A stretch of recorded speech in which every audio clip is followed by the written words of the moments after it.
स्तुती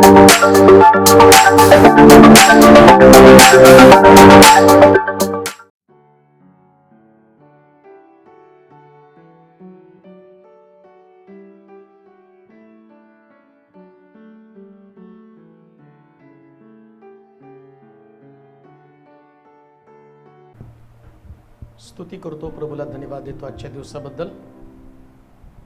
2 वाढदिवस, आशूचा पण वाढदिवस आणि क्रिस्टिनाचा पण वाढदिवस आहे. आणि अशा परिस्थितीमध्ये देवाकडे पाहणं फार गरजेचं आहे. आमची लेकरं देव वाढवतो, आमचं जीवन आम्ही देव वाढवतो. जीवन वाढत असताना, वर्ष वाढत असताना जर देवाचा हेतू आमच्या जीवना संबंधानं समजला नाही, मग आमच्या जगण्याला अर्थ नसतो. म्हणून दावीद स्वतः स्तोत्रामध्ये म्हणतो की माझ्या आयुष्याचे दिवस मला असे गणायला शिकव की मला सुबुद्ध हृदय प्राप्त व्हावं.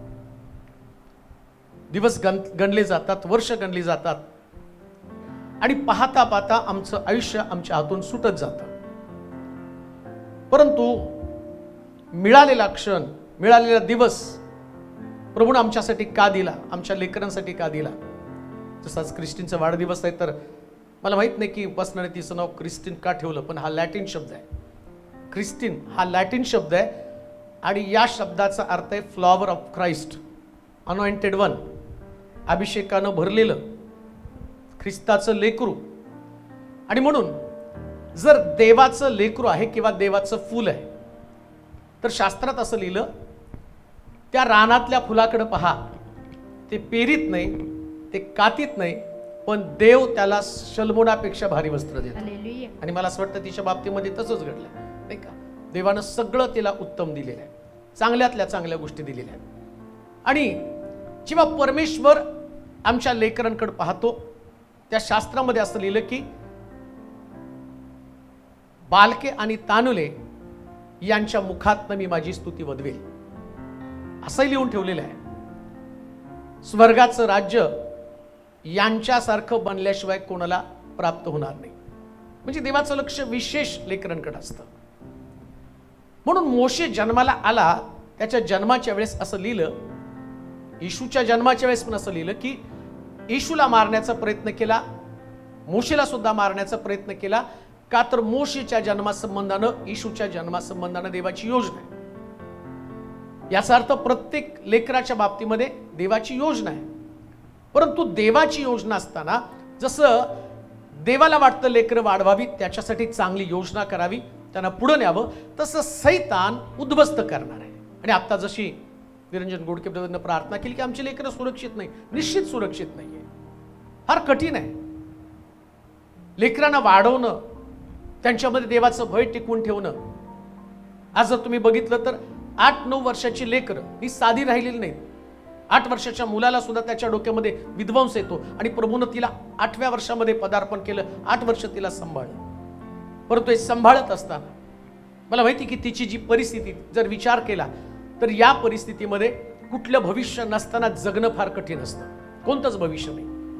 आणि अशा परिस्थितीमध्ये आम्हाला देवाकडे पाहण्याशिवाय गत्यंतर नसतं, फक्त देवाकडे पाहावं लागतं. आणि म्हणून स्तोत्रामध्ये एक स्तोत्र आपण वाचू, त्या ठिकाणामध्ये समजेल.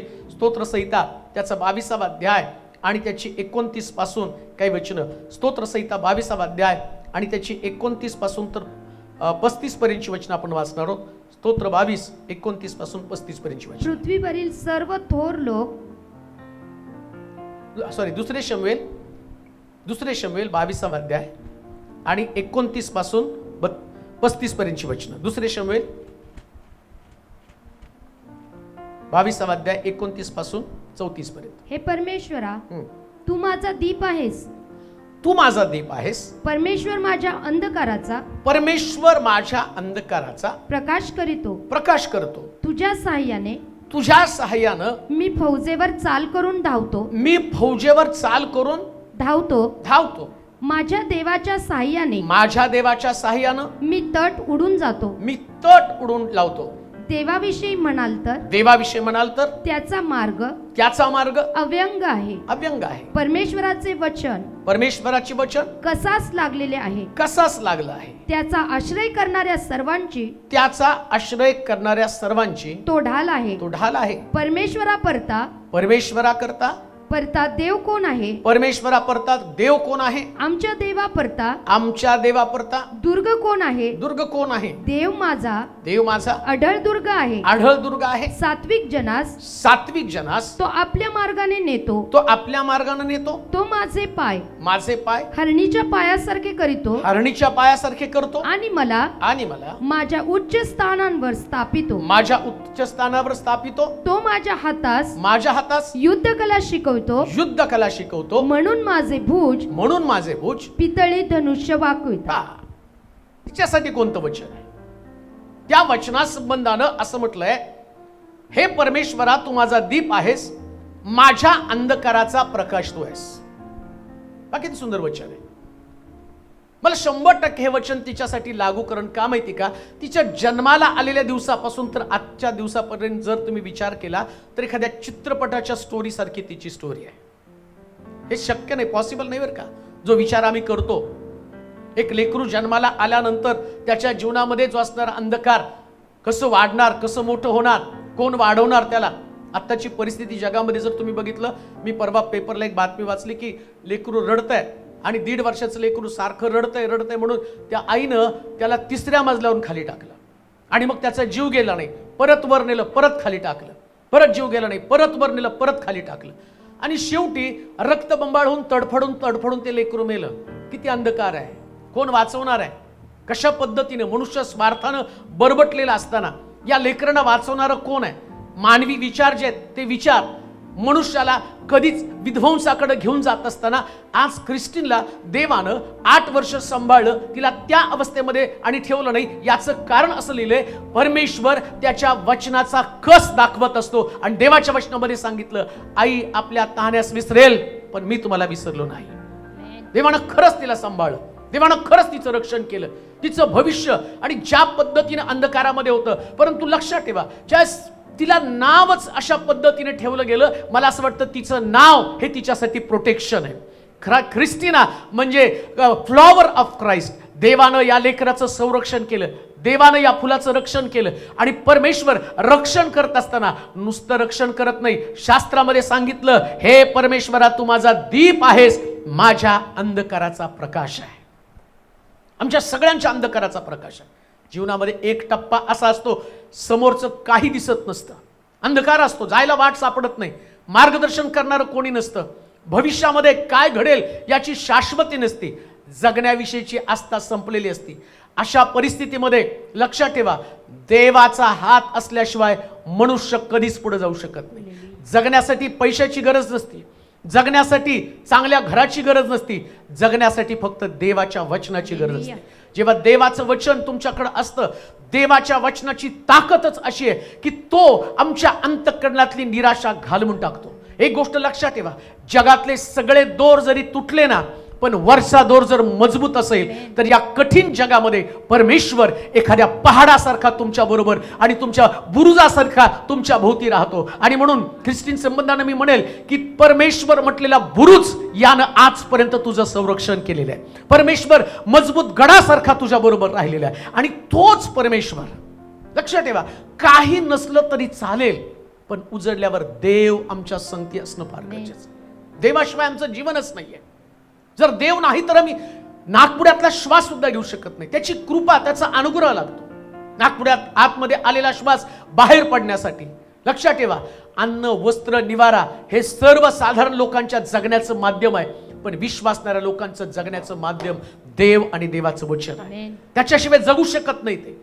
तुम्ही किती पण त्रासात असला, कष्टामध्ये असला, परंतु कष्टामध्ये पुढे जाण्याची एक एनर्जी जर कशामध्ये मिळत असेल तर ते देवाच्या वचनाच्या द्वारे प्राप्त होते. म्हणून असं शास्त्रामध्ये लिहिलं की हे परमेश्वरा तू माझा दीप आहे, तू माझी बत्ती आहे, तू माझा टॉर्च आहे.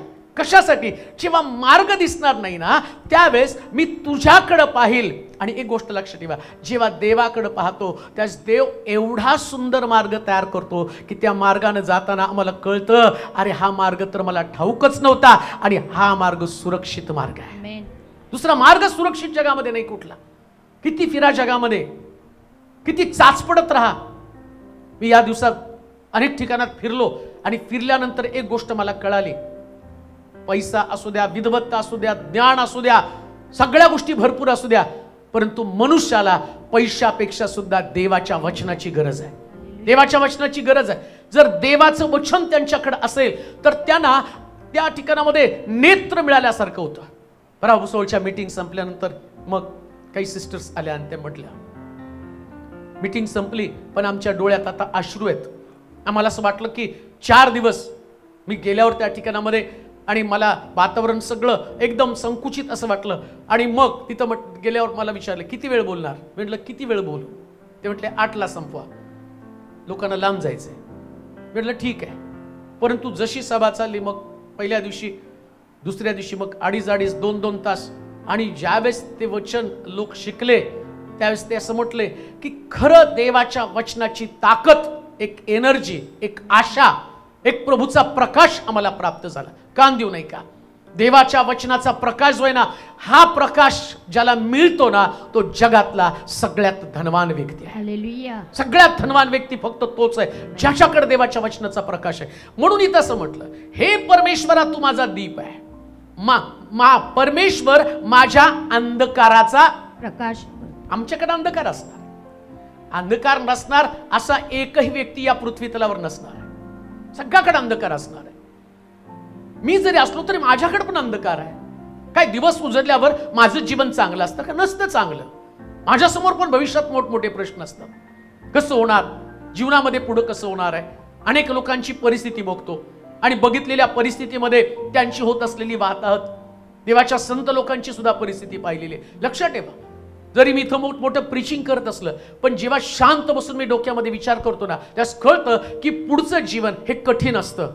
परंतु अशा निराशेच्या प्रसंगामध्ये एक किरण येतं, एक देवाचं वचन येऊन सांगतं, घाबरू नको, मी तुझ्या बरोबर आहे. ही गोष्टच फार आनंदी करणारी गोष्ट आहे. ही गोष्ट मनुष्याला प्रकाश देणारी गोष्ट आहे. म्हणून असं म्हटलं की हे परमेश्वरा तू माझा दीप आहे, माझा प्रकाश आहे. आता बघा, जर देव माझा दीप आहे, परमेश्वर तर माझा प्रकाश आहे, तर काय म्हटलं 30व्या वचनामध्ये? तुझ्या साह्याने, तुझ्या साह्यानं मी फौजेवर हा? चाल करून धावतो. हा म्हणजे संगती कोण असायला पाहिजे? लक्षात ठेवा, सैतानाची मोठी फौज आहे तुमच्या विरोधामध्ये लढण्यासाठी. जेव्हा तुम्ही देवाचे लोक असताना तेच देवाच्या लोकांना ट्रॅप मध्ये अडकवण्यासाठी तो सैतान सगळं निराशदायी वातावरण करतो. एक प्रश्न आहे तुमच्या समोर, ख्रिस्तीन समोर, उपासनासमोर एक प्रश्न नाही, तिच्यासमोर असंख्य प्रश्न आहेत. सिक्युरिटी नाही, सुरक्षा नाही, मग कोण सुरक्षा देणार आहे? एवढ्या मोठ्या फौजेला तोंड कसं देणार आहे? चारी बाजूने शत्रूकडनं वेढले जातात. आणि अशा परिस्थितीमध्ये शास्त्र काय सांगतं की तुमचा प्रकाश जर देव आहे तर या देवाच्या सहाय्यानं मोठ्या फौजेला तुम्ही तोंड द्याल. आमेन. मोठ्या फौजेला तुम्ही तोंड द्याल. विश्वासणाऱ्या लोकांनो, एक गोष्ट पक्के ध्यानामध्ये ठेवा, रोजचा दिवस हा तुमच्यासाठी एक मोठं युद्ध आहे. आणि जो युद्ध करणारा सैतान आहे तो त्याच्या शक्तीने येतो, परंतु लक्षात ठेवा, लढणारा देव तुमच्या बरोबर असल्या कारणानं जसं फारोचं सैन्य त्यानं समुद्राच्या खोल तळाशी गाडलं, तुमचा अनुभव तसाच असणार आहे की परमेश्वर एवढ्या मोठ्या फौजेला. मित्र म्हणतो, देवाच्या लोकांनी नेहमी मोठ्या फौजेची अपेक्षा करावी. शास्त्र सांगतं, ज्या वेळेस त्या लोकांनी पाहिलं तर म्हणतो की अगदी समुद्राच्या वाळूसारखे लोक अवतीभोवती आणि जमा करून त्यांना दिसले, परंतु तरी सुद्धा परमेश्वराने त्यांना मोठा विजय दिला. म्हणून लक्षात ठेवा, लढताना, हे आत्मिक जीवन लढत असताना निराश व्हायचं नाही. तुमच्याकडे ताकदवान देव आहे, तुमच्याकडे शक्तिवान देव आहे, तुमच्याकडे अद्भुत प्रकारचा सामर्थ्यवान देव आहे. आणि ह्या देवाचं वैशिष्ट्य काय माहिती का? तो तुम्हाला कधीच एकटं सोडत नाही. आमेन. कधीच एकटं सोडत नाही बरं का. वाटतं आम्हाला एकटे आम्ही आहोत आणि एकटेपणाची भावना माणसाला निराश करते. एकटेपणाची. मला 2 आठवड्यापासून एक मुलगी सारखी मेसेज करत असते, मी सुसाईड करणार आहे, मला जीवन जगायचं नाही, मी हारलेले आहे आणि मी मरणार आहे. आणि ते सगळे मेसेजेस पाठवत असताना आपण जे शॉर्ट व्हिडिओ तिला पाठवत असतो की तू हे, मी तिला रिप्लाय देत नाही, पण ते शॉर्ट व्हिडिओ तिच्याकडे पाठवतो. आणि मग सतत 2 आठवडे ते मरणाचा विचार करत असताना ते शॉर्ट व्हिडिओ जेव्हा ती ऐकते पुन्हा तिला जगण्याची आशा येते. म्हणजे लक्षात ठेवा, देव जो आहे तो कोणाला मरू देत नाही, मरू देत नाही. कारण स्वर्ग हा या पृथ्वी तलावर निराश असणाऱ्या लोकांसाठी स्वर्ग आहे. स्वर्ग आहे तरी कोणासाठी? तो म्हटलं नाही का, मी हरवलेले शोधण्यासाठी आलेलो आहे. स्वर्ग आहे कोणासाठी? जे हरवून गेलेत, ज्यांना दिशा सापडत नाही, अशा लोकांसाठी प्रभूने स्वर्ग निर्माण केला. आणि म्हणून लक्षात ठेवा, जेव्हा परमेश्वर तुमच्या बरोबर असतो, युद्ध कोणासाठी लढायचं, कसं लढणार आहात? हे युद्ध एवढं सोपं नाहीये. प्रत्येक प्रश्नाला तोंड देणं सोपं नाहीये. आणि अजून एक गोष्ट तुम्हाला सांगतो, प्रश्नाशी लढताना तुम्हाला एकटं लढावं लागतं. योसेफ कठीण परिस्थितीमध्ये एवढा मोठा दृष्टांत, एवढं मोठं विजन त्याच्याकडे असताना ना त्याचे भावंडांनी त्यांना साथ दिलं, ना परिस्थितीने त्याला साथ दिली. परिस्थितीने तो गांजून गेलेला होता, परंतु एक विजन घेऊन तो निघाला होता. जगण्यासाठी फक्त विजनची गरज आहे. लक्षात घ्या, जर जगायचं ना तर एक मोठं विजन तुमच्याकडे पाहिजे. आणि तुम्हाला विजन कोण देतं माहिती का? कोण तुमच्यासमोर स्वप्न ठेवतो? स्वप्न ठेवणारा देव. उठल्यावर तुम्हाला सांगतो, काळजी करू नका, आज बंदीशाळेमध्ये आहात, एक दिवशी बंदीशाळेच्या नायकाला मी आणि त्या नायकाला तुझ्या जीवनाचा प्रभाव टाकील आणि प्रभावित जीवन जगशील. आणि बंदीशाळेतनं एक दिवशी याच बंदीशाळेच्या नायकावरती आणि तू स्वार होशील आणि त्या देशाचा तुला पंतप्रधान मी करेल. हे स्वप्न घेऊन आम्हाला जगायचं असतं. असं जगायचं नसतं. जर जगण्यासाठी स्वप्नच नसेल ना तर मी म्हणतो जगण्याला पण अर्थ नाही.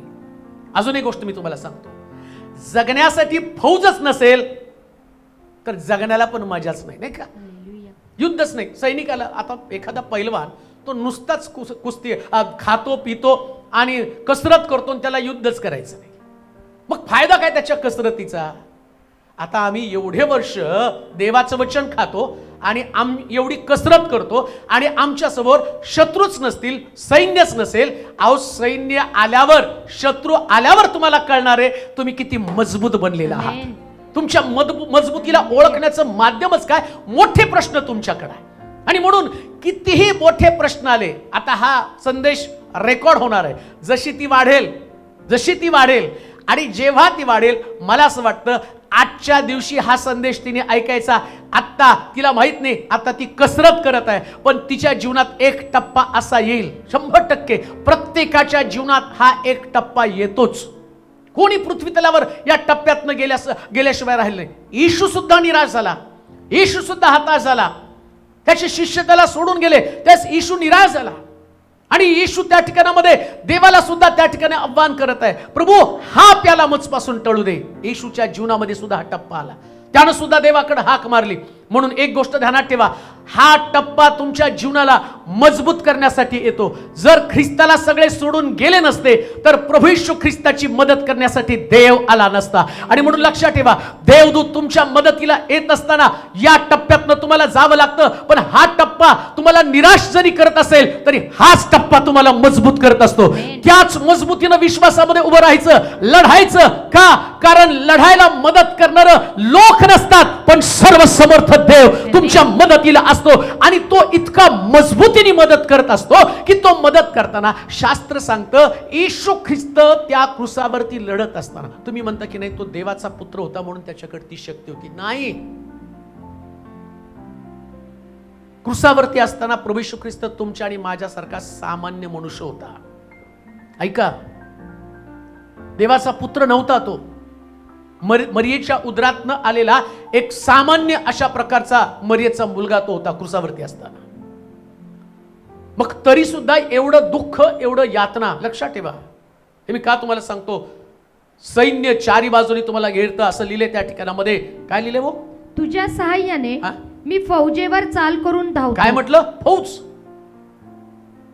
येशू ख्रिस्तानं दाखवली कोणती फौज आहे आणि काय त्याचा छळ झालेला आहे. किती अपमानित झाला तो ख्रिस्त. त्याच्या दाढीचे लचके तोडलेले आहेत, डोक्यात काट्यांचा मुकुट घातलेला आहे, कुशीमध्ये भाला भोसकलेला आहे, शिष्य त्याला सोडून पळालेले आहे. मग कुठं लढण्याची ताकद आली? एकटेपणाचा अनुभव. तो देवाने सुद्धा त्याला सोडलं. म्हटलं ना, माझ्या देवा तू माझा त्याग का केला. देवाने पण त्याला सोडलेलं आहे. बघा, आता अशा परिस्थितीमध्ये या ख्रिस्ताला त्या 6 तास ती क्रुसावरची ती 3 तासाची झुंज त्यानं कशी काय केलेली आहे? कुठून आली ती एनर्जी? कुठून ती ताकद त्याच्याकडे आली? त्यानं पण युद्ध केलं ना. त्याच्याकडे पण चारी बाजूने शत्रू आहेत त्याचे. आता बघा, या कठीण प्रसंगामध्ये जेव्हा तो डोंगरावरून प्रार्थना करून खाली आला आणि जे 3 शिष्य त्याच्याबरोबर पेत्र, याकोब, योहान खाली आल्यावर बघतो तर त्या 3 शिष्यांनी पण त्याची साथ सोडली. एवढंच नव्हे तर आम्ही पाहतो ज्याच्यावर त्याचा जास्त भरोसा होता त्या पेत्रानं सुद्धा त्याला शिव्या आणि शाप दिला. हे आमचं जीवन आहे. आणि ख्रिस्त दाखवतो एवढं सगळं होत असताना देवाकडे पाहून म्हणतो, देवा यांनी त्याग केला, तू पण त्याग केला का? त्यावेळेस त्या क्रुसावरती असणाऱ्या ख्रिस्ताला तो प्रार्थना करत असताना प्रभूने ऑलरेडी देवदूतांना पाठवून त्याची मदत केलेली. लक्षात ठेवा, जगताना आम्हाला कोण मदत करत नाही, त्यास देव त्याच्या दूतांना पाठवून आमची मदत करत असतो. असेच दूत क्रिस्टिनासाठी, उपासनासाठी, तिच्या परिवारासाठी आणि तुझ्या बाजूने कदाचित परिस्थिती तुझ्या बाजूने नसेल, पण देव परिस्थिती बदलणारा देव आहे. देव परिस्थिती बदलतो. आणि म्हणून नकारात्मक परिस्थितीचा विचार विश्वासणाऱ्या लोकांनी कधीच करायचा नाही. समोर तांबडा समुद्र आहे म्हणजे यातनं मार्ग निघणार नाही असं समजायचं नाही. तांबडा समुद्र आहे आणि जर मोशे तुमच्या बरोबर आहे तर देवानं मोशेच्या हातात काठी दिलेलीच आहे. लक्षात ठेवा, तांबडा समुद्र आहे, मोशे पण आहे, काठी पण आहे. आणि काठी असताना भिण्याचं कारण काय? काठी म्हणजे वधस्तंभ आहे. काठी म्हणजे वधस्तंभ. ऑलरेडी ख्रिस्तानं वधस्तंभावरती प्राणार्पण केलंय. आता आम्हाला काय करायचंय? आम्हाला फक्त तांबड्या समुद्रामध्ये पाय टाकायचे. दुभागायचं काम देव करणार आहे. आणि शत्रू तुमच्या मागे त्रसणारच आहे. सैन्य इथं असं म्हटलं की त्या पुष्कळ असणाऱ्या सैन्यानं त्याचं मार्ग अडकडुकड ठेवलेले आहेत. वाचा बरं वचन. तुझ्या सहाय्याने मी फौजेवर चाल करून धावितो. काय करतो? फौजेवर चाल करून धावतो. काय करतो? धावतोच ना. का फौजेला पाहून घाबरून बसला? लक्षात ठेवा, फौज जेव्हा असते ना तेव्हा आतमध्ये एक एनर्जी असली पाहिजे. आतमधली ऊर्जा काय? मला नाही युद्ध करायचं. युद्ध कोण करणार आहे? मला फक्त धावायचंय. हालेलुया. येते का लक्षात तुमच्या? गल्ल्याथाला पाहिल्यावर शौल लपून बसला, भावंड लपून बसले. धावला कोण? दावीद. का धावला? डायलॉग काय त्याचा? परमेश्वराच्या नावानं मी चाल करून चालतो म्हणजे पळत गेला तो असं हे सगळे लपून बसले. लक्षात ठेवा, खरा योद्धा काय? तो योद्धा कितीही प्रश्न आले तर घाबरून बसत नाही, तो धावत जातो. हालेलुया. धावत जा, निराश होऊ नका. अजून एक गोष्ट तुम्हाला सांगतो, सैतानाला तुम्हाला मारायचं नाही पण त्याला तुम्हाला निराश करायचं आहे. नाही का? एक डायलॉग असतो हिंदी पिक्चर मध्ये, तिकडे मारला भुसावळा, मैं ऐसी जगह लेके तुम्हें मारूंगा वहां तुम्हें पानी भी नसीब न होगा. आणि दुसरा डायलॉग असतो, मैं तुम्हें पानी पिला पिला के मारूंगा. म्हणजे काय? आता खरंच त्याला पाणी पाजून पाजून मारतात का? उगोपण तो डायलॉग. सैतान तुम्हाला तसंच डिप्रेस करतो. अशा ठिकाणात नेईल, तिथं तुला अशा पद्धतीने मारेल, तसं मारेल. पण तू दावीद जसा बोलला ना, अरे तू किती उंच आहे, 11 फूट तुझी उंची आहे आणि 85 किलोचं तू वजनाचं तू आणि सगळं घातलंय, पण मला माहितीये माझा देव तुला मारण्यासाठी फक्त एकच गोटा कापी आहे. लक्षात ठेवा, तुमच्या बरोबर जर देव आहे आणि त्याच्या देवाच्या वचनाचं सामर्थ्य जर तुमच्याकडे असेल तर एका गोट्यामध्ये एवढा मोठा सैतान खाली पडणार आहे. म्हणून कान देऊ नये का? जगायचंय ना तर देवाला घेऊन जगा. बाकी कशाला घेऊन जगू नका. देवाला घेऊन जगण्यामध्ये जी मजा आहे ना, ती मजा दुसऱ्या कोणत्याच गोष्टीमध्ये नाही. का? कारण सगळे सोडतील पण देव कोणत्याही परिस्थितीमध्ये तुम्हाला सोडत नाही. आणि हीच गोष्ट तुमच्यासाठी अति उत्तेजनात्मक आहे. हालेलुया. अति उत्तेजनात्मक. आमेन. मला ही गोष्ट असं इतकं जोर देऊन सांगावीशी वाटते की देव आम्हाला कधी सोडत नाही. हालेलुया. का माहिती का? नेहमी आम्हाला एकटेपणाचा जगात प्रत्येकाला अनुभव येतो. प्रत्येकाला आम्हाला वाटतं कोणीतरी आमची सोबत असावी, कोणीतरी आमच्या बरोबर असावं. परंतु ज्याला तुम्ही सोबत म्हणता ती व्यक्ती कधी सोबत नसते. मग असतं कोण? ऑलरेडी तो म्हटला मी युगाच्या समाप्तीपर्यंत. आता कोणतरी म्हणाल का तुम्हाला मी युगाच्या समाप्तीपर्यंत? परिस्थिती बदलल तशी माणसं बदलतील, देव नाही बदलत ना. तो म्हणतो मी Hallelujah. अनचेंजिंग गॉड आहे, म्हणजे Amen. कधी न बदलणारा देव आहे, Amen. कधीच नाही. आम्ही बदललो म्हणून देव नाही बदलत. देवाची विचारसरणी तशीच आहे. तो काय करतो, रोज आमच्या जवळ येतो, आमच्याशी हितगुज करतो, आमच्याशी बोलतो आणि बोलून बोलून तो आपल्याला आपलंसं करत असतो. Hallelujah. देवाची पद्धत काय म्हणते, माणसाला आपलंसं करण्याची. शास्त्रामध्ये एकच व्यक्ती कायम देवाचा स्वतःचा राहिला, एकच व्यक्ती बरं का. पुष्कळ तुम्ही पाहिले, परंतु माझ्या वाचण्यामध्ये आत्ता एवढ्या वर्षाच्या अभ्यासामध्ये एक व्यक्ती मी पाहिली, ती कायम देवाच्या बरोबर राहिली, देवाची व्यक्ती म्हणूनच राहिली, आणि त्याचं नाव शमूएल. शमूएल शेवटपर्यंत देवासोबत राहिला. मग मी एवढा अभ्यास केला तो म्हटला दावीद माझ्या हृदयासारखा आहे. मोशे संबंधानं म्हटलं पृथ्वी तलावर सगळ्यात नम्र आहे. अब्राम माझा मित्र आहे. परंतु प्रत्येकाच्या जीवनाला तुम्ही तपासत असताना शमूएलाच्या जीवनाला जर तुम्ही तपासलं तर तुमच्या लक्षात एक गोष्ट येईल, हा का कायमचा त्याच्याबरोबर राहिला. याचं कारण आहे, देव शमूएलाशी बोलत होता, देवानं त्याला बोलून बोलून आपलं केलं. Hallelujah. देव एखाद्या व्यक्तीला आपलं करण्याची पद्धत काय माहिती का, देव बोलत राहतो आणि बोलल्याबरोबर तुम्ही त्याचे बनता, म्हणजे तुमचं आणि त्याचं संभाषण महत्वाचं आहे. Amen. देवाचं आणि तुमचं संभाषण महत्वाचं आहे. काही नसलं ना तर कधी वेळ गेला नाही तर देवाशी बोलायचं. देवाशी तुम्ही बोलायला सुरुवात केली ना, इतकं देव आपलं करतो. आज सकाळी मला ते का म्हणजे मेसेज आला का पाळकीन बाईचा, त्याने सांगितलं पास्टर माझे पती पंजाबमध्ये गेले, त्यांनी ते देवाचं वचन सांगितलं. देवाचं वचन सांगितल्यावर 2 भावांची भांडणं होती, आणि मग तिथं देवाचं वचन सांगितल्यावर काही लोक आले, दुसऱ्या भावानं कंप्लेंट दिली आणि म्हटलं की हे लोक वाढदिवसाची प्रार्थना होती, वाढदिवसाच्या प्रार्थनेला तिथं गेले आणि त्या लोकांनी त्यांच्यावरती फिर्याद दाखल केली की यांनी धर्म परिवर्तन करायला लागले. मग सगळी टीम जेलमध्ये टाकली, सगळ्यांना पकडलं आणि जेलमध्ये टाकलं.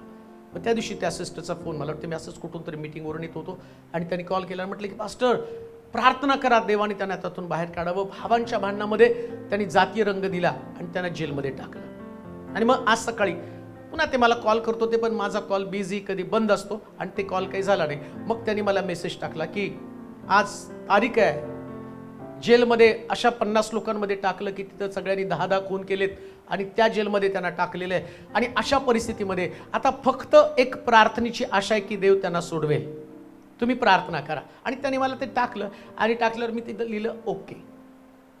आणि मग त्यांना एवढा आनंद झाला, ते म्हटले ओके म्हणजे निकाल आपल्या बाजूनं. Hallelujah. आणि मी पण जनरल बोलत असतो, मी ते कुठले मेसेज वाचत असताना देवा तू यांना जे बोलायचं ते मला सांग. मला माहिती मी नुसतं ओके बोलल, पण काम तुझं आहे, मी यांच्याशी बोलतो परंतु तुझं माझं संभाषण आहे. मी काय तिथं आता तो एक मेसेज आला मग मी ते मोबाईल घेतो तासन तास प्रार्थना करतो असं नाही. माझं देवाचं नातंच इतकं मजबूत आहे ना, मी त्याच्याशी, त्याने मला आपलं केलं, मी त्याला आपलं केलं. आणि ते वाचता वाचताच देवाला कळतं याला पाहिजे, याने सुटलं पाहिजे, याला पाहिजे, यांना लेकरं व्हायला पाहिजे, याला काय पाहिजे, याच्या किडण्या नीट व्हायला पाहिजे. आणि मी नुसतं ओके टाईप करतो. ओके टाईप केल्यावर संध्याकाळी त्यांचा मेसेज आला, अहो केस आपण जिंकलो आणि आता फक्त जजची सही राहिलेली आहे, बाहेर येणार आहे. देवाशी नातं असू द्या ना, Hallelujah. संभाषण करा, देवाशी बोला. Amen. जेव्हा देवाशी तुम्ही बोलता, देवाशी तुम्ही संभाषण करता, तर लक्षात ठेवा की परमेश्वर तो तुमच्या बाजूने, तुमच्या वतीने राहतो. आणि त्याच्या खालच्या वचनामध्ये काय म्हटलं बघा बरं, देवाविषयी म्हणाल तर, कोणाविषयी म्हणाल तर, देवाविषयी, म्हणजे कोणाविषयी म्हणायचं हो, देवाविषयी, जास्तीत जास्त कोणाविषयी म्हणायचं, देवाविषयी. देवाविषयी म्हणायचं, बाकी कोणाविषयी म्हणायचं नाही, देवाविषयी म्हणायचं. तुम्ही जेवढं देवाविषयी म्हणाला, आता विचार करा, तुम्ही जर एखाद्या व्यक्तीविषयी जास्त बोलला ना तर ती व्यक्ती तुमची होऊन जाते ना. एखाद्या व्यक्तीला जर आपलंसं करायचं असेल ना तर फक्त कौतुक करायचं असतं, काही नाही, तुम्ही त्या व्यक्तीविषयी बोलत राहायचं. आणि जेवढं आता देवाचा पण प्रॉब्लेम हाच आहे. आदाम एदेन बागेतनं बाहेर पडण्याचं कारण काय माहिती का, देव त्याच्याशी बोलायला आला आणि तो झाडाच्या मागे लपला. त्याला वाटलं देवाचं बोलणं नको आहे. आणि मग ज्यास परमेश्वर बोलायला लागला त्यास परमेश्वराच्या बोलण्याच्या विरोधामध्ये, म्हणजे एकदम विपरीत तो बोलायला लागला. आदामा आदामा तू कुठे आहे, मग जेव्हा त्यांनी आदामाला प्रश्न केला, आदामा तू कुठं आहे? तो म्हटला, प्रभू मी नग्न आहे. आता सगळं संदर्भ सोडून बोलायला लागला, मी नग्न आहे. देवाने विचारले त्याला, तू कुठं आहेस? आणि त्याने उत्तर काय दिलं, देवा मी. म्हणजे देवानं तू नग्न आहेस का, कपडे घातले का, कुठले कपडे घातलेत याचं संभाषण नव्हतं करायचं, त्याला फक्त विचारायचं तू कुठं आहेस. देव तसंच आम्हाला विचारतो. पण देवाचं बोलणं हे एकदम सिंपल साधं बोलणं असतं. कधी कधी आम्ही ऑफिसरशी बोलताना सुद्धा बरेच लोक मला प्रश्न करतात, आम्हाला प्रार्थना शिकवा, कशी प्रार्थना करायची. तुम्ही जसं माझ्याशी बोलता तसं देव अगदी कॉमनली तुमच्याशी बोलत असतो. आदामा तू कुठं आहेस? तसं तो ख्रिस्टीला विचार, ख्रिस्टीन तू कुठं आहेस? मग तिचं उत्तर असलं पाहिजे, प्रभू मी शाळेमध्ये आहे. मग ख्रिस्टीन आता शाळेमध्ये तर तुला काय गरज आहे? मग तिने जर म्हटलं, देवा मला मदत कर, मला पेपर लिहिण्यासाठी तुझ्या मदतीची गरज आहे. देव म्हणतो, ज्ञानानं कोणी उण असेल माझ्याकडे मागा, मी तिला देईल. आता विचार करा, जर तिथं देव संभाषण, आता बरेच लोक काय उपास करू का, कसं देवाशी बोलू, मग कोणतरी मध्यस्थ, तुम्ही प्रार्थना करा. मी इतकं देव कॉम्प्लिकेटेड जीवन देत नाही. देव एकदम साधं सोपं. आदामा तू कुठे? देवा मी इथं आहे. आदामा तू काय, आज ज्या झाडाचं फळ खाऊ नको. किती साधं बोलला देव. सांगितलं तुला या झाडाचं फळ खाऊ नकोस, जसं आई वडील म्हणतात ना, तुला सांगितलं होतं ना शिळं खाऊ नकोस. देव तसंच कॉमन बोलतो. आम्ही देवाला एवढं गंभीर करून ठेवलं, देवाशी कसं बोलायचं आणि कशा पद्धतीने. बऱ्याच लोकांना देवाशी कसं बोलायचं, एकाने मला प्रश्न केला.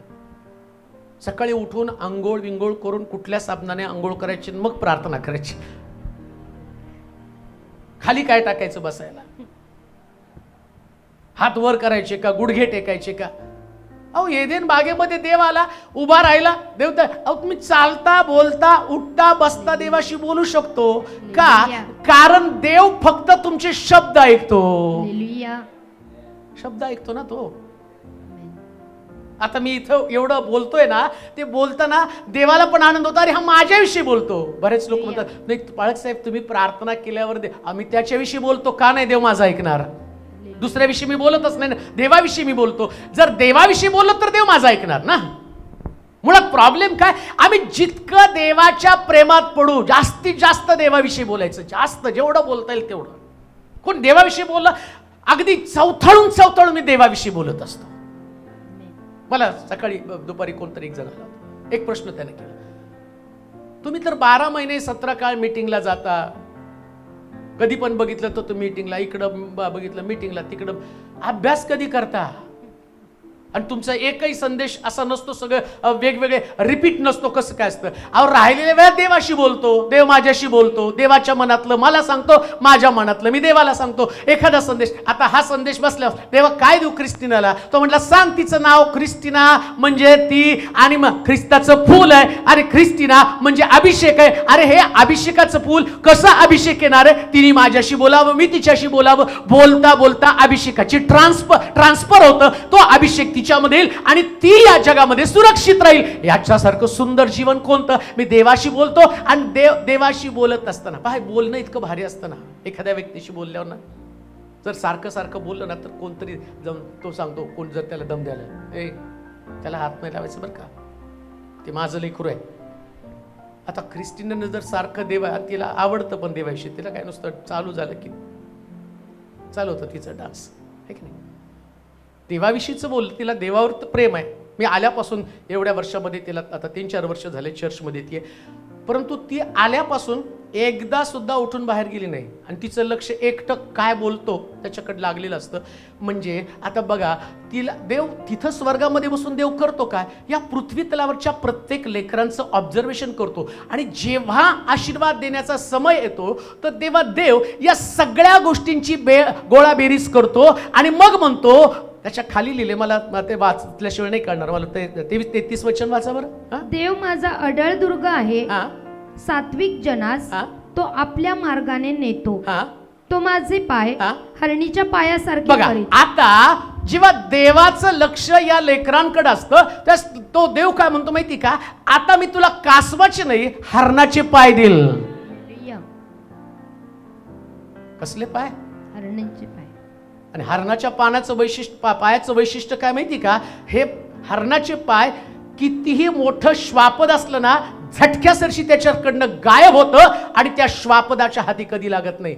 100% सांगतो, जर ती अशाच पद्धतीने देवाच्या मंदिरात राहील, या जगामध्ये भयानक प्रकारची श्वापद आमच्या लेकरांवरती घाला करण्यासाठी येत आहेत, परंतु ख्रिस्तीन त्या श्वापदांच्या हाती कधीच लागणार नाही, कधीच नाही लागणार.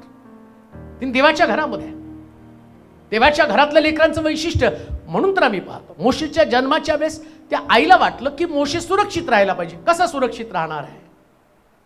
तिने त्याच्यासाठी एक पेटी बनवली, त्या पेटीमध्ये त्याला ठेवलं आणि सोडून दिलं आणि लांबून पाहायला लागली. आता बघा, जो व्यक्ती त्याला मारणार आहे त्याच्याच राजवाड्यामध्ये तो गेला आणि त्याच्या उरावर बसून शिकला. फारोच्या जो मारणार आहे त्याच्याच घरात गेला आणि त्याच्या घरामध्ये राहून उच्च प्रकारचं शिक्षण घेतलं. साधं सुद्धा नाही हो. आता तुम्ही या मोशेविषयी बोलता, लोक सांगतात एवढा मोठा 30 लाख लोकांचं नेतृत्व करणारा पाळक बर का, पण होता कसा माहिती का? बोबडा. कसा होता तो? तर जड ओठाचा मनुष्य आहे. 30 लाख लोकांचं नेतृत्व. जेव्हा देवाशी संभाषण असताना हा मोशे काय त्याचा निर्णय, पापाचं क्षणिक सुख भोगण्यापेक्षा देवाच्या लोकांबरोबर दुःख. कुठून आलं हे? ते कारण तुम्हाला सांगतो, पेटारा हो. या पेटाऱ्यामध्ये जे मिळालं ना त्याला, शिलो हा पेटारा आहे. या पेटाऱ्यामध्ये जर ख्रिस्तीना आहे तर ती मोशेसारखा तिचा निर्णय असेल, आणि मोशेसारखा तिचा निर्णय असेल तर तिला घाबरण्याचं कारण नाही. आजच्या दिवसापासून संदेश रेकॉर्ड करून ठेवा. ख्रिस्तीन जसं वाढेल देवाच्या घरामध्ये, त्यावेळेस कुठल्या श्वापदाच्या हातात ती सापडणार नाही, कारण देवाच्या हातामध्ये ती मजबूत आहे. आणि देवाच्या हातामध्ये मजबूत असणाऱ्या लेकरांना काढून घेण्याची क्षमता कोणाकडे नाही. मी असो नसो, जेव्हा ती मोठी होईल, लक्षात ठेवा, हे बोललेलं वाक्य मला पुष्कळ लोक बोलतात, तुम्ही जे बोलताना ते घडतं, आमच्या संबंधानं चांगलं काहीतरी बोला. परंतु देव असं चांगलं कोणाच्या संबंधानं बोलून घेत नाही. ज्याच्याविषयी देवाला करायचं, देव त्याच्या संबंधानं करून घेतो. का? कारण देव आपल्या सेवकाला एखादी गोष्ट सांगतो आणि ती घडवतो, आणि ती घडवत असताना कोणी देवाच्या योजनेला प्रतिबंध करू शकत नाही.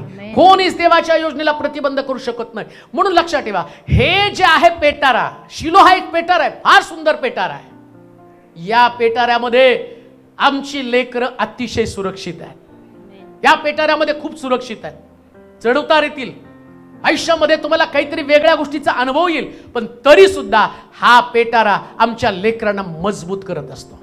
देव काळजी घेतो. म्हणून लक्षात ठेवा, बाहेर श्वापद आहेत, परंतु आतमध्ये श्वापदाचा नाश करणारा देव आहे. श्वापदाचा नाश करणारा देव आहे. म्हणून त्याच्या संबंधानं म्हटलं की तो काय करणार आहे. पुन्हा वाचा 32 वचन. देवाविषयी म्हणाल, परमेश्वरा परता देव कोण आहे?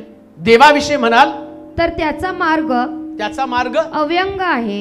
हा, देवाविषयी म्हणाल तर त्याचा मार्ग कसा आहे? अव्यंग आहे. अव्यंग आहे. परमेश्वराचे वचन कसाच लागलेले आहे. कसाच लागलं म्हणजे काय? परमेश्वर एक वचन तुम्हाला देतो, एक भविष्यवाणी देतो. प्रत्येका संबंधाने देवाची योजना आहे. लक्षात ठेवा, कधी कधी देवाचं वचन तुमच्या जीवनामध्ये पूर्ण होत नसताना दिसतं. याचा अर्थ देवाचं वचन संपलं असं होत नाही. संपलं असं होत नाही. तो कस असतो. कस म्हणजे घासण्याचा अनुभव. कधी कधी देव घासण्याच्या अनुभवामध्ये तुम्हाला नेतो, परंतु घासताना जो कस पडतो ना, हे तुमचं अस्तित्व संपवण्यासाठी नसतो, तर तुम्हाला चमक आणण्यासाठी असतो. चमकीचा अनुभव. आणि परमेश्वर तिच्या बाबतीमध्ये हा कस लावणार आहे. कस लावणार आहे. जे देव ख्रिस्तीनाविषयी बोलेल, परमेश्वर ते पूर्णतेस नेण्यासाठी समर्थ आहे. मग आकाश पृथ्वी नाही तशी होईल, पण त्याचं अभिवचन कधी नाहीच होणार नाही. कधीच नाही बरं का. देव त्याचं अभिवचन कधीच नाहीच होऊ देत नाही. आणि देव पास्ट मनोस्टेलोरे पण नाही बदलायला. कदाचित मी पण चेंज होईल, पण तो नाही चेंज होत. त्यानं एकदा निर्णय घेतला.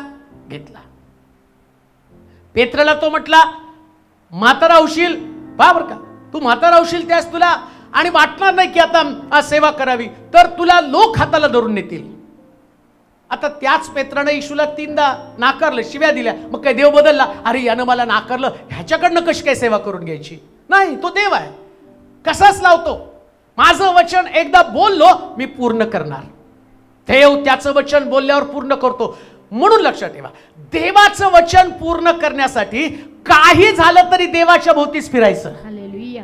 काय पण होतं, देवाच्या भोवती फिरत राहायचं. फिरणं एवढं सोपं नसतं. म्हणतो तो म्हटलं धावला, काय लिहिलो, तुझ्या साह्याने, देवाच्या साह्याने मी तो चाल करून येईल. तुझ्या साह्याने मी फौजेवर चाल करून धावतो. काय करतो, धावतो. हा, म्हणून धावायचंय. धावणं सोपं नसतं. हे देवाच्या मार्गामध्ये धावणं एवढं सोपं नसतं. पुष्कळ अडखळणावर मात करून तुम्हाला धावावं लागतं. म्हणून बायबलमध्ये म्हटलं, शर्यतीत धावणारे पुष्कळ सर्वच धावतात. धावत नाही कोणी असं नाही, सगळेच धावतात. पण बक्षिसासाठी धावलं पाहिजे ना. आणि ते बक्षीस कोणतं माहिती का, अभिवचन. देवानं अभिवचन दिलं सगळ्याला. मला दिलं, तुम्हाला दिलं, क्रिस्टीनला अभिवचन दिलं. आता काय तिचं अभिवचन आहे, तो तिचे पाय हरणाच्या पायासारखे करणार. अभिवचन दिलं म्हणजे सगळ्यात वेगात ती धावणार आहे. बोर्डात येणार. कुठला बोर्ड, दिल्ली. करेल प्रभू. आता ते नाही विचार करायचा तिला किती बुद्धी आहे, तिला किती ज्ञान आहे, तिला ते पेलवेल का, तिच्याच्यानं ते घडवेल का. लक्षात घ्या, देव नेहमी अशा लोकांना घडवतो ज्यांच्याकडे काही नाही. हालेलुया. म्हणून म्हटलं, रांजण रिकामी करा मग मी ते भरेल. हालेलुया. जेव्हा आम्ही रिकामी होतो तेव्हाच देव आम्हाला भरतो. म्हणून रिकाम झालं याची पण चिंता करायची नाही. हालेलुया. जेव्हा रिकाम होतं तेव्हा प्रभू अद्भुत काहीतरी करत असतो. ही आमच्या लेकरांची परिस्थिती आहे. आमच्या लेकरांसाठी देवानं अशाच गोष्टी केल्या. मग तो काय म्हणतो, वाचा बरं ते वचन. देवाविषयी म्हणाल तर त्याचा मार्ग अव्यंग आहे. अव्यंग आहे. परमेश्वराचे वचन कसास लागलेले आहे. त्याचा आश्रय करणाऱ्या सर्वांची तो ढाल आहे. कोणाची हो, त्याचा आश्रय करणाऱ्या सर्वांची. कोणाची, सर्वांची सांगितलं की नाही. म्हणजे ख्रिस्टिना बरोबर आम्ही पण आशीर्वादित झालो आज. हालेलुया. आज प्रभूनं नुसतं तिला हरणाचे पाय दिले नाही, आम्हाला पण दिलेले आहेत. हालेलुया. अभिवचन जोर तुम्ही देवावर. म्हणून मगाशी प्रार्थना करताना म्हटलं, प्रभू तिच्याद्वारे, निरंजन गुडकेनी तिच्याद्वारे तुझं वचन आमच्यापर्यंत येऊ दे. हे वचन देव एखाद्या व्यक्तीशी बोलतो आणि ते बोलत असताना कोणाला तरी देव निराशेतनं बाहेर काढतो, कोणामध्ये तरी आशा निर्माण करतो. आणि माझा विश्वास आहे आता युट्यूबला पण हे जाईल ना, याच्यानं कोणतरी निराशेतनं बाहेर पडेल आणि त्याला विश्वास वाटेल, आता मी संपलो नाही, आता माझी सुरुवात आहे. हालेलुया. आता मी संपणार नाही, तर प्रभू पुन्हा एकदा मला उभं करणार आहे. देवाला कोणाला संपवायला आवडत नाही, उलट देवाला संपल्यावर नवीन सुरुवात करायला आवडते. आमेन. म्हणून द्राक्षरस संपला, नवीन द्राक्षरस बनवला. विधवेच्या घरातली भाकर संपली, नवीन तिला अनुभव दिला. आणखीन एका ठिकाणची विधवा, त्या विधवेच्या घरामधलं तेल संपलं आणि तो म्हटलं भांडं घेऊन ये, भरत राहा. देवानं तिथेही मोठा चमत्कार केला. लक्षात ठेवा, ही मानसिकता घेऊन आम्हाला जगायचं. कोणती मानसिकता, आम्ही संपण्यासाठी जन्माला आलो नाही, तर आम्ही साक्षीसाठी जन्माला आलो. हालेलुया. लक्षात ठेवा, आमचं जीवन हे लोकांवरती प्रभाव टाकणारं जीवन असलं पाहिजे. साक्ष घडल्या पाहिजेत, अद्भुत साक्ष, अलौकिक साक्ष, अशा साक्षी की ज्याच्यानं लोक थक्क झाले पाहिजेत. लोक थक्क झाले पाहिजेत. मला आनंद वाटतो, मी कुठं मीटिंगला गेल्यावर मला वाटत पण नाही मी एवढा फेमस आहे. तुमच्यावर राहून राहून असं वाटलं की मी असंच आहे. परंतु तिथे गेलं, आम्हाला विश्वास बसेना. ज्याला टीव्हीत पाहतो कुणी, परवा त्या जो टीव्हीत पाहिलेले साहेब, आम्हाला टीव्हीत पाहतच मरावं लागलं असं वाटलं, पण आज टीव्हीतल्या साहेबाला प्रत्यक्ष पाहताना एवढा आनंद झाला. म्हणजे लक्षात ठेवा, जेव्हा तुमच्याकडं परमेश्वर असतो ना, हे फेमस होणं नाही, हे देव असल्याचं चिन्ह आहे. हे तुमच्या बरोबर देव आहे, तुमच्या सोबत देव आहे. आणि तुमच्या सोबत देव असल्या कारणानं तो तुम्हाला काय करतो माहिती का, तो म्हणतो त्याच्या मार्गानं तुम्हाला नेतो आणि तो पवित्र जनास. वाचा बरोबर वचन. देवाविषयी म्हणाल तर त्याचा मार्ग अव्यंग आहे. परमेश्वराचे वचन कसास लागलेले आहे. त्याचा आश्रय करणाऱ्या सर्वांची, त्याचा आश्रय करणाऱ्या सर्वांची, म्हणजे माझ्यासाठी सुद्धा देवाचं वचन आहे. असं इथे एक बसलेला व्यक्ती सुद्धा नाही की प्रभू त्याला म्हणत नाही की बाबा तुझा माझा काही संबंध नाही. कोणीच नाही हो. हालेलुया. लोकांना देवाचं वचन खरं समजलेच नाहीये. आज लोक ज्या निर्मळ जीवन जगतात ना, त्यांना देवाचं वचनच समजलं नाही. अहो, देव आहे तरी कशासाठी जगामध्ये? देव फक्त तुमच्याकडे उपासना आराधना करून घेण्यासाठी आहे की चला तुम्ही त्याचं गुणगौरव करा, चला त्याचा धन्यवाद करा, त्यांनी तुम्हाला प्रश्नामध्ये ठेवावं, त्यांनी तुम्हाला अडचणीमध्ये ठेवावं. देव त्याच्यासाठी नाही. देव त्याचं अस्तित्व लोकांना दाखवण्यासाठी जगामध्ये की तो काय आहे नेमका, कशा पद्धतीने तुमची मदत करू शकतो. म्हणजे तुम्ही ज्या संकटामध्ये सापडता, तुम्ही ज्या अडचणीमध्ये सापडता, स्तोत्रामध्ये म्हटलं नाही का, मी पीडित झाल्याने माझं बरं झालं कारण त्यामुळे मी तुझा मार्ग जाणायला शिकलो. पीडा तर याच्यासाठी की आम्ही देवाला ओळखावं. आणि एकदा देवाची ओळख तुम्हाला पटली ना, तो जो कोणी माझा आश्रय धरेल त्या सर्वांसाठी तो ढाल आहे. मी ढाल आहे. सगळ्यांसाठी बरं का, हालेलुया. सगळ्यांसाठी ढाल आहे. अगदी छोट्या बाळापासून वृद्धापर्यंत सगळ्यांची तो ढाल आहे. सगळ्यांची तो ढाल आहे. आता ढालीचं वैशिष्ट्य तुमचं प्रोटेक्शन करणं. हालेलुया. ढालीचं काम काय? दुष्टाचे सगळे जळते बाण विझवण्यासाठी ढालीचं काम आहे. विश्वासाची ढाल, ती ढाल सैतानाचे असंख्य जळते बाण तुमच्याकडे येतं. त्या परमेश्वर ढालीसारखा तुमच्याकडे, तुमच्या बाजूने तुम्हाला प्रोटेक्शन देतो. ख्रिस्तीला प्रोटेक्शन देणारा देव तिच्या समोर उभं राहणार आहे. पाठव म्हणणार तो सैतानाला. काय पाठवायचं तिच्याकडं? पाठव, मी तिचं रक्षण करतो. आणि लक्षात ठेवा, आता सैतान बाण पाठवेल, सैतान त्याच्यावर त्या घाव घालेल, पण घाव कोणावरती पडणार आहे? ढालीवर. मग ढाल कोण आहे? परमेश्वर. मग परमेश्वर कधी जखमी होईल का? अहो, परमेश्वर विजयशाली आहे. त्याला तुम्हाला कसं रक्षण करायचं बरोबर माहितीये. म्हणून एक टप्प्यामध्ये आल्यावर फक्त देवावरती विसंबून राहणं एवढं शिका, बाकी काय नाही. दुसरं वाचा, खाली वाचा. परमेश्वरापरता देव कोण आहे?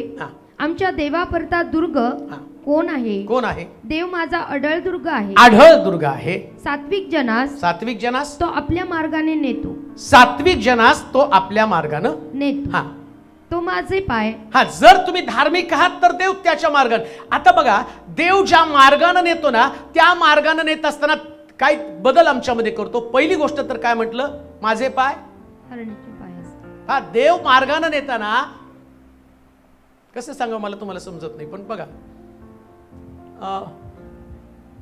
पायामध्ये रूपांतर करतो.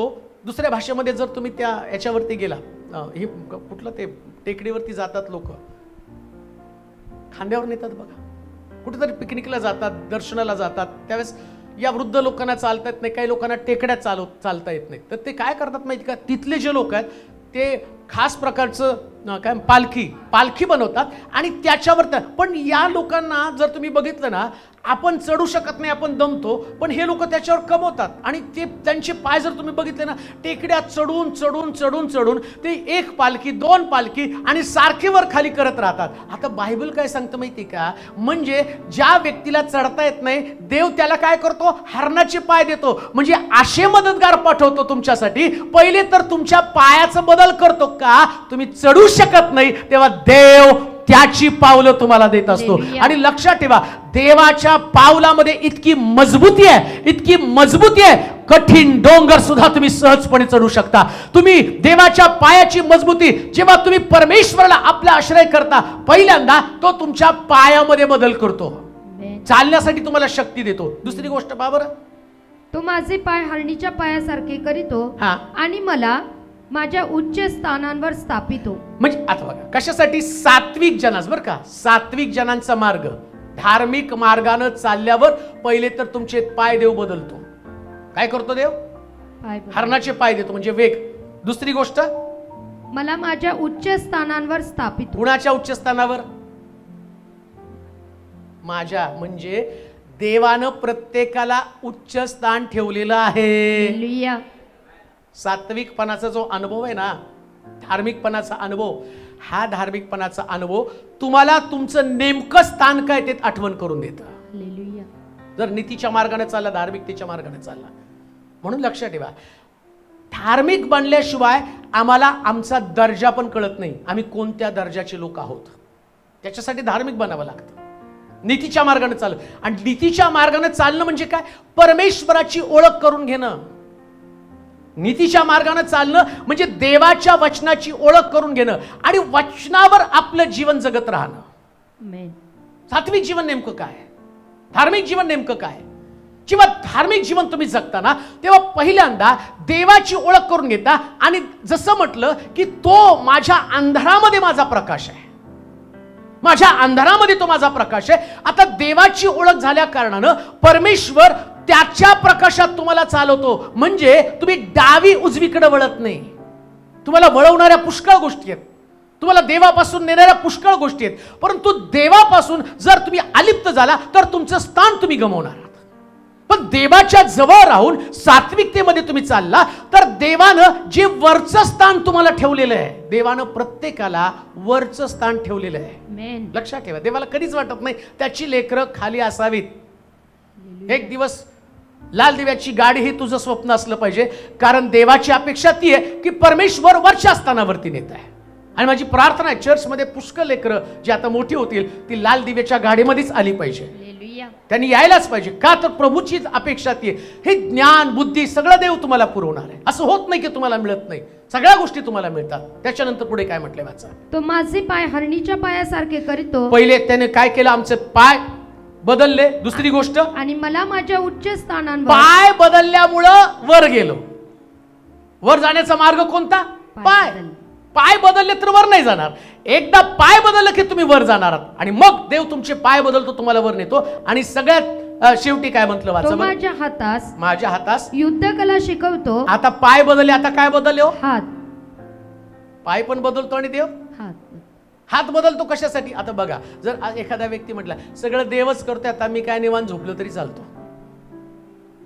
पण सगळं देव करत असताना देवाची इच्छा आहे की आम्ही आमचे हात युद्ध कलेसाठी वापरावेत. म्हणजे काय?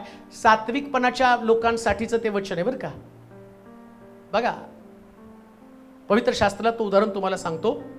इकडं अमालेकी लोक देवाच्या लोकांवर लढत असताना मोशे डोंगरावरती गेला आणि त्यानं आपले हात वर केले, आणि इकडं इस्रायल लोक सरशी पावत होते, इस्रायल लोक विजय मिळवत होते. हात खाली, म्हणजे खरं युद्ध कोणतं होतं? हात वर केल्यानं. आता तुम्ही ज्यावेळेस देव तुमच्या हाताला लढण्याची कला देतो, त्यावेळेस लढण्याची कला म्हणजे नेमकं काय? आमचे हात मजबूत देव करतो म्हणजे काय? आम्ही जगात काही करत नाही, पण आमचे हात प्रार्थनेसाठी जोडतो, आम्ही आमचे हात आराधना करण्यासाठी जोडतो, आम्ही आमचे हात देवाचं वचन वाचण्यासाठी जोडतो, आम्ही आमचे हात प्रभूला गौरव देण्यासाठी जोडतो. ही सगळ्यात मोठी युद्ध कला आहे. ज्याला ही युद्ध कला जमली आणि तो व्यक्ती देव त्याच्या बरोबर राहतो आणि परमेश्वर त्याला विजय देतो. काय म्हटलं खाली त्याच्या? तो माझ्या हातास युद्ध कला शिकवतो, म्हणून माझे भुज पितळी धनुष्य वाकवतात. आता देवानं जर तिला युद्ध कला शिकवली तर ती साधं सुद्धा नाही. कुठलं धनुष्य? पितळी धनुष्य. पितळी धनुष्य वाकवणार. देवाची ताकद आहे ती. तुम्हाला जे अवघड आहे ते देव सोपं करून दाखवतो. चॅलेंज, आव्हान स्वीकारणारे लोक हे देवाचे लोक आहेत. साधारण जीवन नाही जगत ते, निराशेचं जीवन जगत नाही, पडलेलं झडलेलं जीवन जगत नाही. देवाला लढणारे, युद्ध करणारे लोक आवश्यक असतात. आणि म्हणून म्हटलं की तो माझ्या हाताला युद्ध कला शिकवतो. मी म्हणेल देव तिला युद्ध कला तिच्या हाताला शिकवणार आहे. कसं युद्ध जिंकायचं ते तिला शिकवणार आहे. आणि जेव्हा परमेश्वर तिला ते युद्ध कला शिकवेल, तिची साक्ष असणारी मंडळीमध्ये प्रभूनं तिला मोठा विजय दिलेला आहे. देवानं तिला मोठा विजय दिलेला आहे. म्हणून माझी प्रार्थना असेल की देवानं हे सर्व आशीर्वाद तिच्या जीवनासाठी पाठवावेत. आपण प्रार्थना करू. आपले डोळे आपण बंद करू. हे प्रेमळ अनुग्रहकारी देवा, आज क्रिस्टिना आणि आशू दोघींना तुझ्या स्वाधीन करत आहे. दोघींसाठी तुझी अभिवचन आहेत. आम्हाला सात्विक, धार्मिक, नीतीचं जीवन जगणं किती गरजेचं आहे. आम्ही तुझे खास लोक आहोत. तू आम्हाला निवडलं, आम्हाला वेगळं केलं, तुझ्या योजनेच्या चौकटीमध्ये तू आम्हाला बसवलं. या सगळ्या गोष्टी तू आमच्या लेकरांसाठी, आमच्यासाठी केलेल्या आहेत प्रभूजी. या भयानक जगामध्ये आम्ही जीवन जगत असताना ढालीसारखं, दुर्गासारखं त्यांच्या भोवती राहा माझ्या देवा. क्रिस्टिनला तुझ्या स्वाधीन करत आहे. सगळ्यापेक्षा वेगळं जीवन तिला दे. संभाळ करण्याची आमची क्षमता नाही, ताकद नाही. या श्वापदापासून वाचवण्याची ताकद आमच्याकडे नाही, पण आम्हाला माहिती की आमचा शमशोन प्रभू येशू ख्रिस्त आहे. जसं सिंहाच्या जबड्याला फाडलं, त्याचं वाया त्यांनी फाडून टाकलं, उद्ध्वस्त केलं. जर तिला तुझ्या हातामध्ये घेतलं तर नक्कीच तिचं जीवन सुंदर असणार आहे. आशुलाही तुझ्या स्वाधीन करतो प्रभूच्या. विश्वास आमचा तुझ्यावरती आहे. तो आमचं वर्तमान, तो आमचं भविष्य, या सगळ्या गोष्टीमध्ये प्रथम स्थान तुला देत आहोत. तिच्या जीवनाचं नियंत्रण कर. सारं लक्ष तुझ्याकडे लागलं जाऊ दे, कारण तुझ्याशिवाय आमचा कोणी मदतगार नाही, तुझ्याशिवाय आमचा कोणी सहाय्य करता नाही.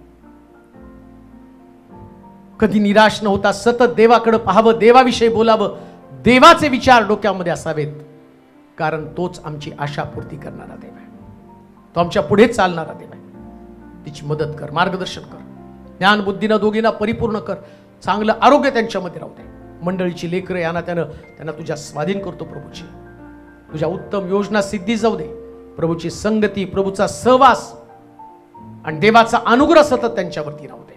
कोणत्या गोष्टीची कमतरता राहू दे नकोस. तुझ्या चांगुलपणानं, तुझ्या दयेनं भर. ख्रिस्तीनला वाढवण्यासाठी उपासनाला वरील ज्ञानानं भर माझ्या देवा. इथपर्यंत तिच्या संगती तू राहिला. तिचं संरक्षण करावं, तिला शिक्षण द्यावं, तिच्या गरजा भागवाव्यात, यासाठी आत्तापर्यंत तिला मार्गदर्शन केलं. भविष्यामध्ये देखील एका जबरदस्त आईप्रमाणे तिच्या पाठीशी उभी राहावं.